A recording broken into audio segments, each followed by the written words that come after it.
All right. We're here with Sean Donovan, IHE member. Sean, it's good to see you, buddy. Pleasure. You're one of my best friends, of course. So glad to have you here. Sean, I'm just going to run through about 10 to 12 questions. Just answer off the cuff, whatever comes to mind. The first question I have for you, Sean, is who and or what brought you to hunting? Who? Who and or what brought you to hunting? How did hunting come to be such a big part of your life? I grew up with it. I can tell you the whole story. My uncle and my father bought property upstate in Edmonston, and I think I must have been 7 or 8 years old, and I hunted as soon as I could. So at that time it was 14 for the bow and 16 for the gun. And my Uncle Danny my father bought the property and went up together, but my Uncle Danny is really the one that really brought me up hunting. He was a big hunter, and Uncle Jerry was his younger brother. And we started hunting when I was 14 years old with the bow, and I got my first deer with the bow, button buck, and been hunting ever since. So basically first year eligibility. First year. You've been hunting. Set the bar high. You've been hunting your whole life. Yeah.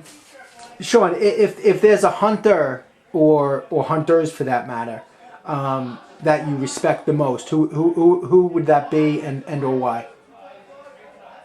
Hunters. Oh, that's a tough one.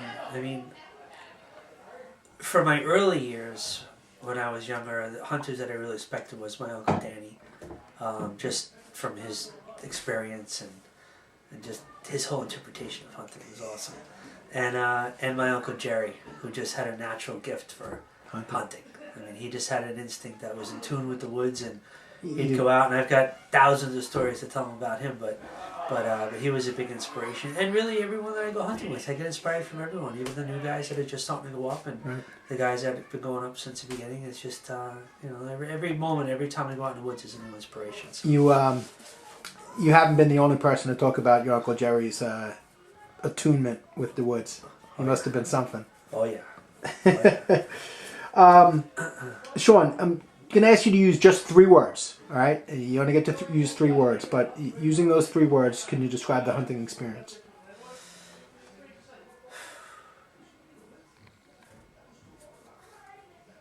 Three words? 3 words. Well, it's 3 words, but they have a lot of meaning. So I would say back to nature. Back to nature. I mean it can I tell you what I mean? Yeah, of course. But I mean it in the literal sense that you're actually getting back to nature, back to the outdoors. But I also mean it in the sense that you're getting back to your own personal nature. Your own nature as an individual, your own nature as a human, as an animal in this kingdom. And kind of reawakening those senses that we often don't use, in the way we normally live. So it's both, it's That's awesome. That's awesome. In the same vein, Sean, 3 words. What do you think are the 3 most important attributes that you think a hunter should possess? Patience for one. You have to have a lot of patience. Awareness. I think you have to be able to quickly attune into your surroundings and be aware of what's going on around you, and a thick skin. Patience, awareness, and a thick skin. Can't you elaborate? Back to the cabin, you're gonna need it. So it's definitely a lot of right. chops busted. A better word. Well said. Sean, you've been hunting your own life, and you've had so many great hunting experiences. I've heard a lot of them. Is there one particular hunting experience that is indelibly printed on your mind? God. The G version. The G version.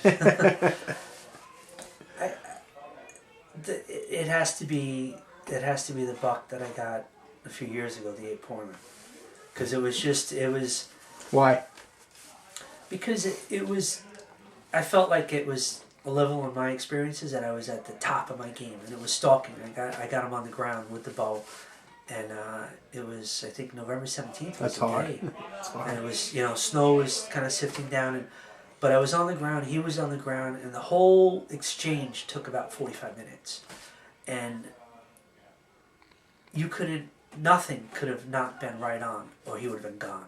And just the patience and letting him move, get into position, and me moving and step with him, and there was a doe involved also, and she was kind of acting as almost like a flank, almost like a lead for him, and just to be able to work and navigate yourself through that and be able to come out on the other end of that was something that I'll never forget. And it's a long story, but it was by far the best experience, because just to be able to connect on the ground with the bow on his turf with all his senses going, his sense of smell, his sense of sight, his hearing, everything. I mean, I was right on the same plane. You had to be on the top of your game. Yeah, I had to, and he was. He was a mature buck. He was been at this for years. It was 12 noon, and just the way he managed his surroundings, I recognized how really significant he was. So that was pretty cool. That is fantastic.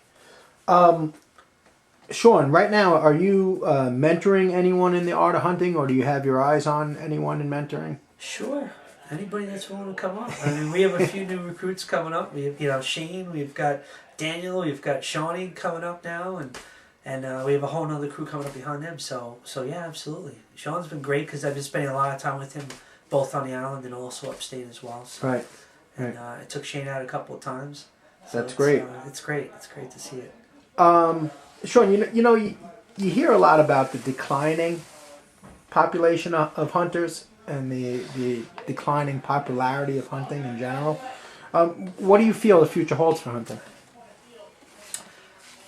I hope it's bright. I see the way the trend is going. I actually think it's good. I think it's going to grow in strength now. When I really think about it, I mean, there was a period before all the hunting shows that came out, I think, where it was really beginning to wane, because it really takes an introduction, and those folks that are introducing it to the next generation are growing thin in between. And I think with the hunting shows and with the exposure that hunters and their ability to connect with one another, I think we're kind of building a family that's helping nurture that growth. So I think it's actually going to grow considerably. And I know it's been on a downtrend, but I think if we look at that over the next 10 years, we're going to see it spike back up. So I'm excited. Your lips to God's ears, right? Absolutely. Sean, you and I, we're pretty avid hunters. We, hunting season over, we're still involved in hunting. We watch the hunting shows, we read hunting publications, and so forth. You see a lot of what you see or read about is not so much hunting in New York State. It's hunting in other states. What do you feel the difference is between what you're seeing and reading about these other places as opposed to what we see and experience here in New York? It's night and day. I mean, where they're hunting, it seems like it's a game farm. The deer are different. I mean, they're. It depends on what you're talking about. But if you're talking the Midwest, where most of these shows come from, it's the deer are larger. They're bigger racks, and the habits of the deer are different than the deer around here. We were just talking about that before we were watching the show, and they're hunting on fields. You can't hunt on a field here. I mean, you're not going to see a deer in the field unless it's 3 a.m. So it takes, I think, here a lot more boots on the ground in the trenches. You have to be really in the mix to really succeed. I would love to take all of us and have us all go out there and hunt and see what happens. I mean, we've got all those attributes that you need, patience and everything else. So and we know how to hunt, I think, a little bit more intense because we have to earn everything we get. Right. In the same vein of a question, here in New York, you and I, we both you've hunted both upstate New York as well as Long Island. What do you think of the differences between the two? Upstate, intrastate, upstate and hunting on Long Island. As far as what, like deer behavior? Do we compare to each? Well, just in general, what are the things that come to your mind about the differences between the two? I mean, if the environment's different, obviously, just the terrain, but how to read the deer sign is different than upstate. And I grew up going upstate. When you come down onto the island, it's the brush level, the type of trees, the leaves that are falling are different than upstate. So the deer pattern differently. Just to be able to walk into the woods and see how the deer are moving, I can see it instantly upstate, and it's taking me time down here to kind of adjust, to see how they're moving through the woods and how they're affecting the foliage under them.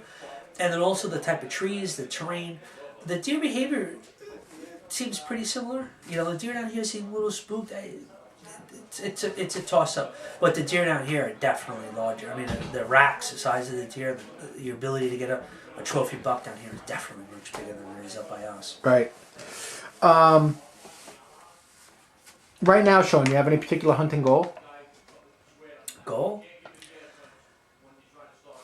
To just keep setting the bar higher. You know, Higher and I would higher. love to get a 10-pointer. I'd love to get a non-typical or a drop time. You know, something in that category. But just keep bringing in great experiences. But, Keep elevating your game. Yeah, just keep elevating your game. No slides backwards. Hopefully, but. We talked briefly about, these shows. Obviously, you watch all the shows and you read them. Is there any particular hunting show that you, or publication that you read that you would recommend to hunters? I subscribe to Peterson's bow hunting, and I like Peterson's a lot. I like, I've had it, I guess, I don't know, years now, and I like the structure. I like Eddie Claypool. He's really good too. And a lot of the articles and the different people that are contributing to it really, I think, bring in the full scope of what hunting is all about. So I like that a lot. And they also do a lot of reviews on new products, which always keeps you in touch with what's new, what's coming out. Mm-hmm. But then at the end of the magazine, I don't recall his name offhand, but it's an older gentleman on the back page that brings you back down to basics. And he's been hunting for 60 plus years, and he's got a real grassroots approach to hunting, and he's a good writer, a great writer, and so I enjoy it. So Oh, I'll have to that's a good one. pick And I watch all the name hunting out. shows, Right. all of them. Right. So. Sean, last question. How do you feel that membership in IHE can be a positive force, for promoting and protecting, the passion that we love, hunting? Back to what I said earlier, it's about forming a community, and it's about us all getting together with the same interests. Because, the one thing about hunting is that it's a solitary sport in a lot of ways, except for when you come back at night or when you start in the morning when you're with your buddies. But it's nice to connect with other guys that are doing the same thing. They're out in the woods by themselves, but if they can connect and chime in and share their experiences with other hunters, it only brings that sense of community. Excuse me. And it grows the interest in the sport. And that's what I think is a real contributing factor to it, is just creating that sense of community and letting us all kind of share in the same pot and grow all experiences. Absolutely, brother. Thanks for your time, kid.